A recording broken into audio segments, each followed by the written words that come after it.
안녕하세요. 오늘은 여러분들과 함께 제7과 언어 본문과 맥락 과적 공부 시간인데요.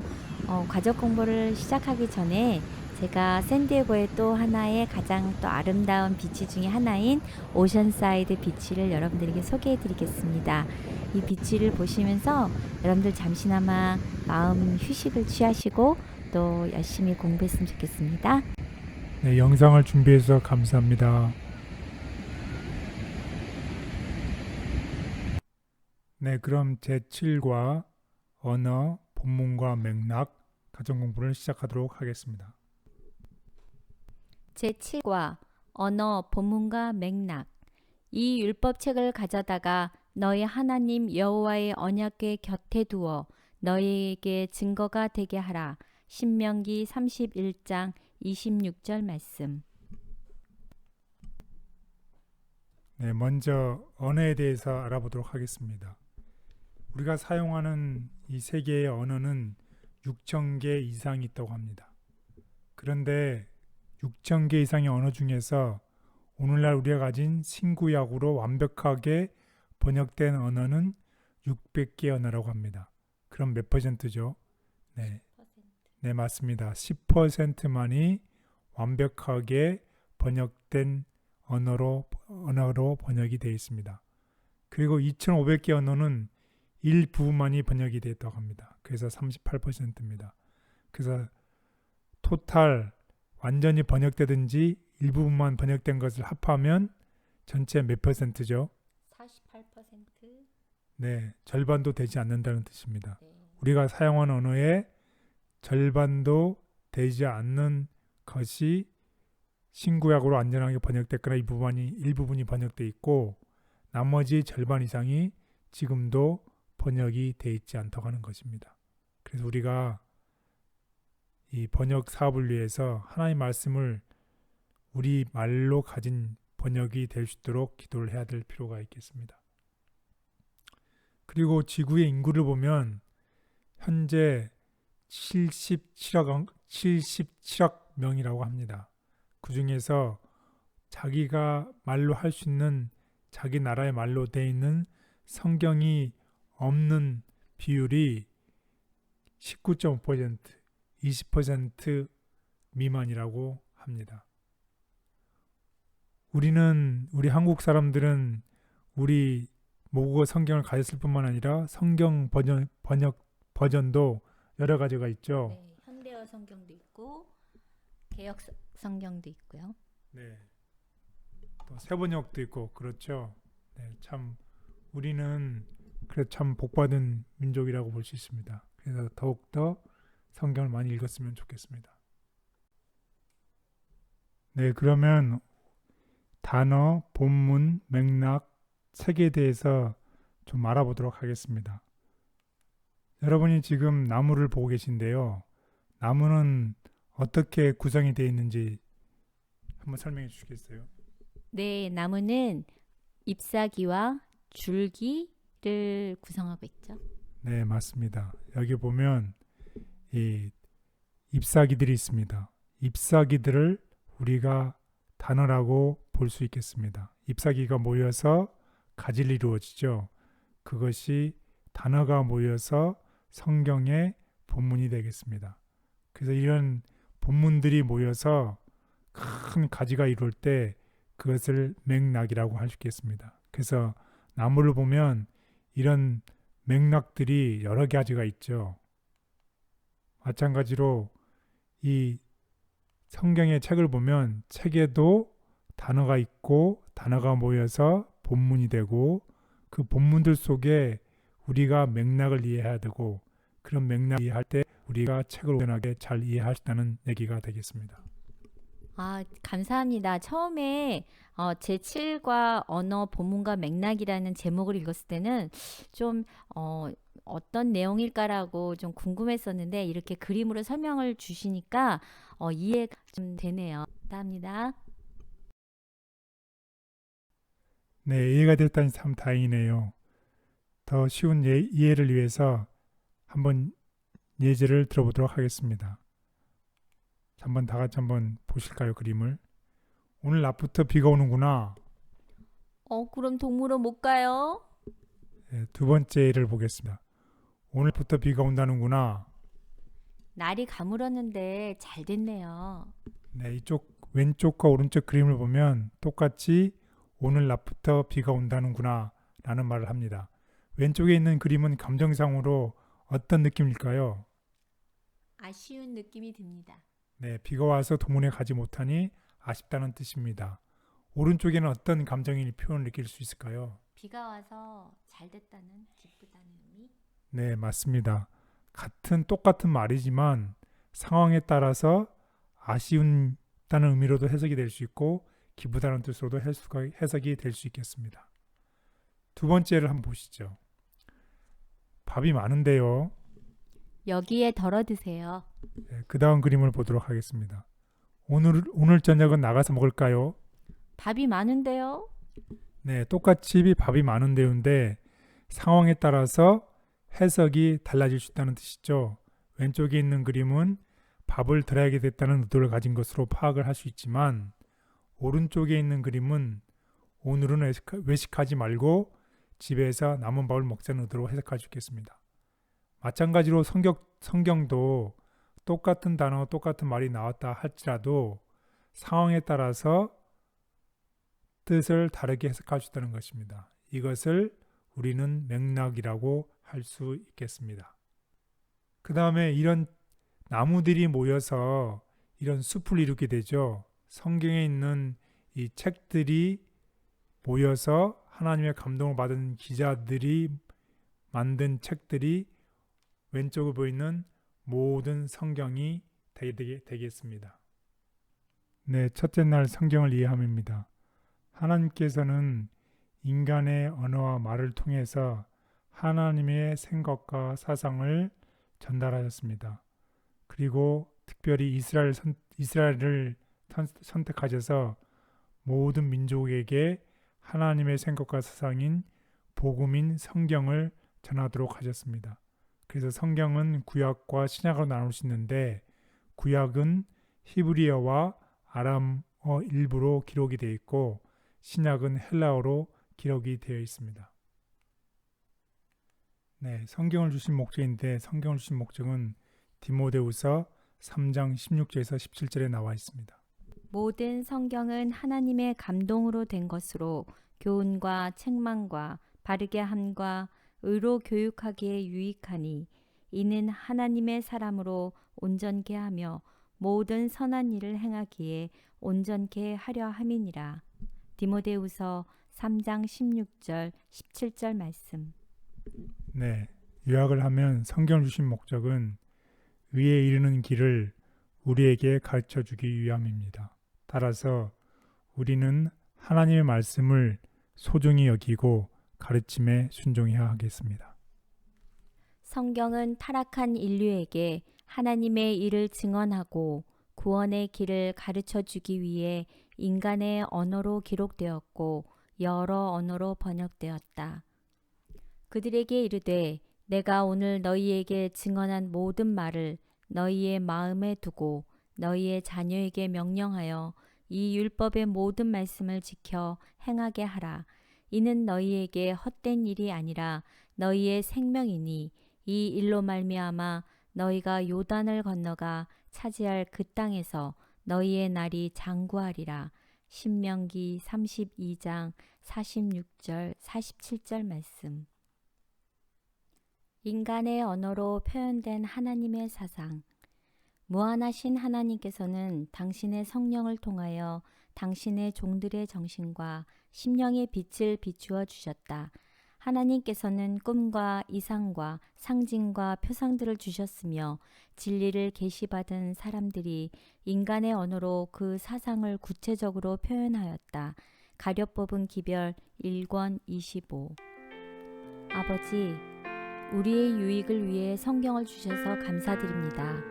압축적인 히브리어로 구원의 지혜를 담으시고 세계적인 그리스어로 널리 전파시키셔서 전 세계의 모든 사람에게 성경을 접하게 하신 기이한 섭리를 찬양합니다. 아멘. 네, 둘째 날입니다. 둘째 날은 단어들과 단어들의 의미에 대해서 공부를 하도록 하겠습니다. 각 언어마다 그 의미가 너무 풍부하고 깊어서 다른 언어로 특별히 성경을 옮길 때에 번역에 주의를 기울여야 합니다. 그런 단어들의 의미를 알려면 성경의 사례들을 아주 폭넓게 연구할 필요가 있는데 그 예들을 한번 보도록 하겠습니다. 구약 전체가 헤세드라는 단어에 대해서 특별히 말을 하고 있으며 헤세드는 하나님의 사랑과 긍휼을 전하는 말입니다. 한번 그 헤세드의 의미를 보면 하나님의 사랑 또는 하나님의 인자 또는 하나님의 자비하심 또는 하나님의 언약에 대해서 얘기하고 있습니다. 또 민수기 6장 26절에 나와 있는 기억절을 한번 읽어주시면 고맙겠습니다. 여호와는 그 얼굴을 내게로 향하여 드사 평강 주시기를 원하노라. 민수기 6장 26절 말씀. 예, 특별히 강조되는 말씀이 무슨 말씀이시죠? 평강?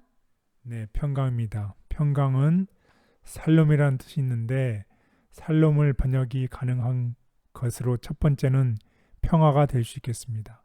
두 번째로는 온전함 혹은 완전함, 또 다른 의미로는 안녕이라는 뜻이 있을 수 있겠습니다. 제가 개인적으로 민수기 6장 26절 그 성경 말씀에 있는 찬양을 제가 좋아하거든요. 혹시 하나님의 약속이라는 찬양을 들어보신 적 있으신가요? 네, 저도 참 좋아합니다. 혹시 그 노래를 불러줄 수 있으신가요? 다 부르기는 그렇고요. 여기에 있는 그 성경 절만 제가 한번 불러보겠습니다. 여호와는 그 얼굴을 너를 향하여 드사 은혜와 평강 주시기 원하노라. 네, 감사합니다. 아주 참 은혜 받는 좋은 노래라고 생각합니다. 특별히 여기에 평강이란 뜻으로는 아까 말씀드린 것처럼 샬롬입니다. 샬롬. 그런데 사밧 샬롬이라는 말이 있어요. 사밧은 무슨 뜻이냐면 세베트라는 말이에요. 해피 세베트. 그래서 샤밧 샬롬 하면 우리가 사는 이 빡빡한 세상에서 안식일에 평화를 누리라. 혹은 하나님과의 교제를 통해서 우리의 삶이 갈망하는 궁극적인 샬롬, 평화와 샬롬, 온전함 얻으라는 뜻이 되겠습니다. 정말 좋은 의미네요. 샤ባት 샬롬. 이제 이렇게 인사를 나눠야 되겠는데요. 안식일 날은 예, 우리 다 같이 한번 해보겠습니다. 샤ባት 샬롬. 샬롬. 예, 해피 세베스라는 말입니다. 이 방송을 듣고 계시는 분들이 혹시 마음속에 평화를 못 누리신다면 샤밧 샬롬이라고 외쳐서 하나님을 통해서 온전한 평화와 온전한 안녕이 우리 모든 사람의 마음속에 깃들게 바라겠습니다. 아멘. 구약 성경에서 헤세드의 의미는 하나님의 자비 안에 포함되어 있는 사랑의 깊이를, 샬롬의 의미는 평안 속에서 내재된 온전함과 안녕을 내포한다. 말씀의 진리는 보석의 광맥과 같이 표면 아래 감추어져 있다. 우리는 마치 광부가 금이나 은을 캐듯이 열심히 성경을 연구할 때에만 감춰져 있는 보화를 얻을 수 있다. 진리의 말씀에 대한 증거는 말씀 안에 있다. 성경은 성경을 여는 열쇠이다. 성령께서는 진리의 말씀의 깊은 의미를 우리 마음에 나타내신다. 증언보감 3권 235. 아득히 깊고 넓은 대양에서 끝없이 밀려오는 파도처럼 아버지는 변함없이 그리고 쉼없이 저를 적시십니다. 저를 아끼고 돌보며 키우고 지키며 변화시키고 일으켜 세우시는 아버지는 진실로 사랑이십니다. 아멘.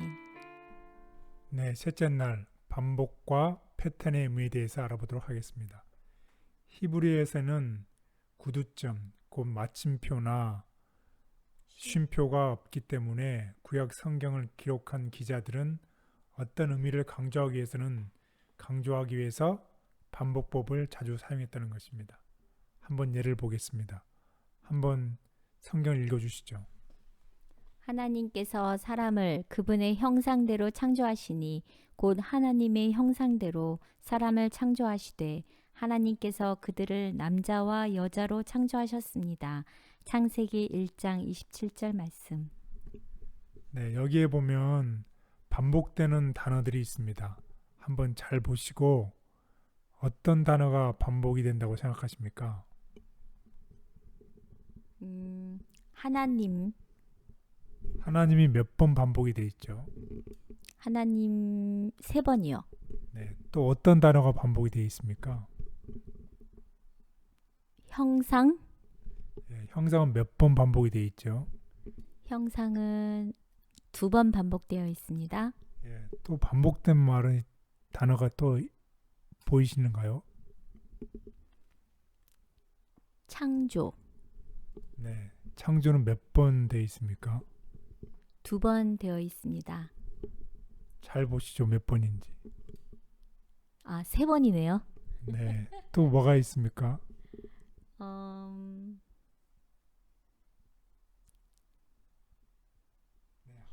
형상. 형상을 아까 했습니다. 그런가요?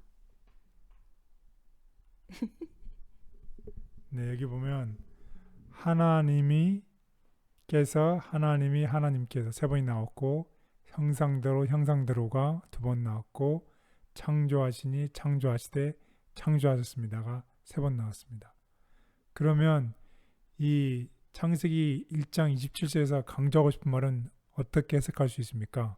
하나님께서 하나님의 형상대로 사람을 창조하셨다는 것을 말씀하고 있습니다. 이것이 패턴과 반복의 의미가 되겠습니다. 노래로 부르게 하는 반복 교육. 하나님의 말씀을 기억하는 데는 그것을 노래로 반복하여 부르는 방법보다 효과적인 것은 없다. 그런 노래에는 기이한 힘이 있다. 노래는 거칠고 교양이 없는 성질을 진정시키는 힘이 있는가 하면 한편으로는 사람의 마음에 활기를 주고 동정심을 깨우치며 행동의 조화를 촉진시키고 용기를 잃게 하며 노력을 약하게 하는 어두운 생각과 흉사에 대한 예감을 없애는 힘이 있다. 복음전도 42. 아이의 눈을 마주보고 말하는 어머니처럼 하신 말씀을 2번, 3번 반복하시는 하나님의 자상하심에 감동을 받습니다. 잊지 않고 기억하겠습니다. 마음에 새겨진 말씀이 제 삶이 되게 해 주시옵소서. 아멘. 네, 넷째 날입니다. 넷째 날은 본문과 문맥 혹은 맥락이 되겠습니다. 서두에도 말씀을 드렸던 것처럼 같은 단어이지만 그것이 어떻게 쓰이는지에 따라서 우리가 문맥 속에서 어떤 의미인지를 정확히 파악을 해야 되겠습니다. 한번 그 예를 한번 보도록 하겠습니다. 창세기 2장 7절에 있는 사람이라는 단어와 창세기 1장 27절에 사람이라는 똑같은 단어가 있는데 쓰이는 의미가 다르게 쓰여 있습니다. 한번 보도록 하겠습니다. 먼저 창세기 2장 7절입니다. 여호와 하나님이 땅의 흙으로 사람을 지으시고 생기를 그 코에 불어넣으시니 사람이 생명이 되니라. 창세기 1장 27절 읽어보도록 하겠습니다. 하나님께서 사람을 그분이 형상대로 창조하시니 곧 하나님의 형상대로 사람을 창조하시되 하나님께서 그들을 남자와 여자로 창조하셨습니다. 창세기 1장 27절에 보면 사람을 여자와 남자로 창조하셨다고 말씀하셨습니다. 여기서의 사람은 남자로서의 아담을 이야기하고 있습니다. 하지만 창세기 2장 7절에 보면 하나님께서 사람을 지으시고 그 코에 생기를 불어넣으시니 사람이 생명이 되니라 한 여기서의 사람은 인류로서의 아담을 이야기하고 있습니다. 똑같은 사람이지만 창세기 2장 7절에서는 인류로서의 아담으로서의 사람으로 사용하고 있고 창세기 1장 27절에서는 사람은 남자로서의 아담을 의미하고 있습니다. 네, 다섯째 날입니다. 다섯째 날은 책들과 그 기별에 대해서 알아보도록 하겠습니다. 여기서의 책들이란 성경의 책들을 얘기하고 있습니다. 그래서 책들이라고 하면 모든 성경을 라고 할 수 있겠습니다. 그래서 모든 성경, 구약과 신약을 얘기하고 있는데 특별히 구약은 지난 시간에 배운 것처럼 모세의 율법, 선지자의 글, 시편을 우리가 구약 성경이라고 배웠습니다. 아까도 서두에 말씀을 드렸지만 여기 숲이 보이시죠? 숲은 나무들로 이루어져 있습니다. 여기에 보이는 이 나무들을 보면 키가 큰 나무도 있고 작은 나무도 있고 각양각색으로 나무들이 모양이 다 다릅니다. 그리고 이 나무들이 조화를 이루어서 우리가 보기에 아름다운 숲을 이루고 있습니다. 마찬가지로 이 각 나무 하나하나는 우리가 성경이라고 볼 수 있겠는데요. 성경마다 각각 다른 배경과 다른 목적을 가지고 기록이 되어 있습니다. 따라서 우리는 그 성경을 기록한 기자들의 배경을 이해를 하면 이 성경을 이해하는 데 훨씬 도움이 되겠습니다. 그래서 성경의 처음 책인 창세기에서부터 마지막 책인 요한계시록에 총 이르는 모든 성경을 자세히 들여다보면 거기에는 인류의 기원이 어떻게 시작이 되어 있고 우리를 위해서 어떤 구원의 계획이 세워져 있고 하나님께서는 우리들에게 어떤 언약과 약속을 주셨는지에 대한 언약의 역사들이 나타나 있습니다. 성경의 책들을 잘 이해하려면 그 책들의 저자와 기록 배경에 대해서 먼저 알아야 하며 그 안에서 하나님이 이루시려는 언약의 역사를 주목해야 한다. 인간의 손으로 기록된 하나님의 저작. 성경은 하나님을 저자로 가리키고 있다. 그렇지만 그것은 인간의 손으로 기록되었다. 성경의 여러 책들이 각기 종류가 다른 문체로 기록되었으며 여러 저자들의 특성들을 나타내고 있다. 계시된 진리들은 모두 하나님의 감동으로 된 것이다. 그러나 그것은 인간의 말로 표현되었다. 가려 뽑은 기별 1권 25. 하나님께서는 당신의 말씀을 통하여 구원에 필요한 지식을 인간에게 위탁하셨다. 우리는 성경을 하나님의 뜻에 대한 권위 있고 확실한 계시로 받아들여야 한다. 성경은 품성의 표준이요, 교리의 계시자요, 경험의 시금석이다. 그러나 하나님께서 그분의 말씀을 통하여 당신의 뜻을 사람들에게 계시해 주신 사실이 성령의 끊임없는 임재와 지도를 불필요하게 하지는 않았다. 오히려 우리 구주께서 성령을 허락하신 것은 그분의 종들에게 말씀을 바로 이해시켜주고 그 교훈을 밝히 알고 실행하게 해주기 위함이었다. 그리고 성경은 하나님의 성령의 감동으로 된 것이므로 성령의 교훈이 성경의 교훈과 반대될 수는 없다. 각 시대의 대쟁투 9. 네, 오늘은 제7과 언어, 본문과 맥락을 통해서 오늘 우리가 성경을 어떻게 잘 이해하는지를 배웠습니다. 특별히 같은 단어로 쓰여 있을지라도 본문에 있는 맥락을 잘 이해해서 우리가 성경을 잘 이해해서 우리가 하나님 뜻을 아는 것이 중요합니다.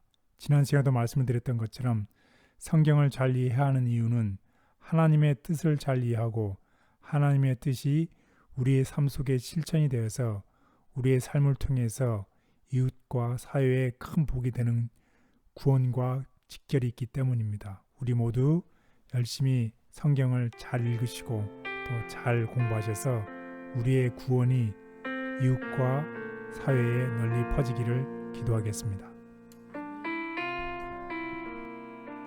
아이를 키우시면서 아이에게 한글을 가리키기 위해 단어, 문장, 그리고 받아쓰기를 가리키며 애쓰셨던 경험이 있으신가요?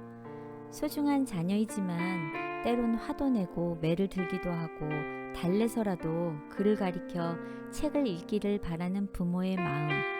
아마도 하나님도 우리에게 향한 마음이 똑같지 않을까라는 생각을 해보았습니다. 아이에게 한글을 24개월부터 가리키기 시작했었던 기억이 나는데요. 지금 생각해보면 정말 어렸었구나 라는 생각이 들지만 정말 다행스러운 일이 있었답니다. 엄마가 몸이 아프셔서 수동 요양병원에 입원해 계셨었습니다.